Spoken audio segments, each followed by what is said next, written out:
महाराष्ट्रातील मागील काही दिवसापूर्वी परभणी येथे संविधानाची विटंबना प्रकरणी उल्हासनगर येथे आज दिनांक 16 डिसेंबर 2024 रोजी RPI आठवले गटाच्या वतीने उल्हासनगर बंदची हाक देण्यात आली होती। या बंदला उल्हासनगर शहरात संमिश्र प्रतिसाद मिळाला आहे।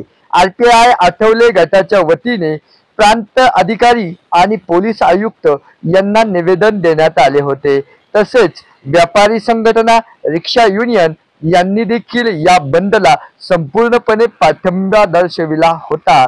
आठवले गटाकडून या घटनेचा निषेध करत शांततेच्या मार्गाने निवेदन देण्यात आले, अशी माहिती जिल्हा अध्यक्ष नाना बागुल यांनी आपला महाराष्ट्र न्यूजला दिली आहे। आपला महाराष्ट्र न्यूज साठी सलीम मंसूरी, ठाणे उल्हासनगर।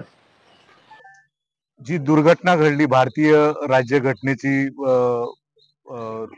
त्या ठिकाणी नासधूस करण्यात आली, त्याचा निषेध म्हणून आम्ही अतिशय कमी काळामध्ये आमचे पक्षाचे नेते माननीय नामदार Ramdasji Athawale, Republican party of इंडियाचे राष्ट्रीय अध्यक्ष यांनी आदेश दिला आणि त्या आदेशानुसार आज 16 डिसेंबरला संपूर्ण उल्हासनगर शहर बंद करण्याचा पक्षाने निर्णय घेतला। शहरातले व्यापारी असतील, रिक्षा चालक मालक असतील, नागरिक असतील, यांनी चांगल्या पद्धतीने आम्हाला प्रतिसाद दिला। भारतीय राज्यघटना ही कुठल्या एका पक्षाची, एका समाजाची नाहीये। संपूर्ण भारतातल्या प्रत्येक नागरिकाची जबाबदारी आहे त्याचं घटनेचं पावित्र्य राखण्याची, आणि त्या जबाबदारीच्या भावनेतनं आम्ही आजचा हा बंद पाळलेला आहे।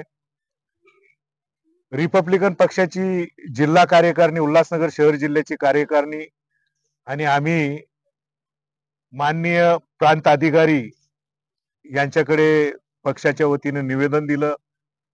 त्यासोबतच माननीय पोलीस उपायुक्त परिमंडळ 4 यांना सुद्धा आताच निवेदन दिलं आणि आमची भूमिका पत्रामध्ये नमूद केली आहे।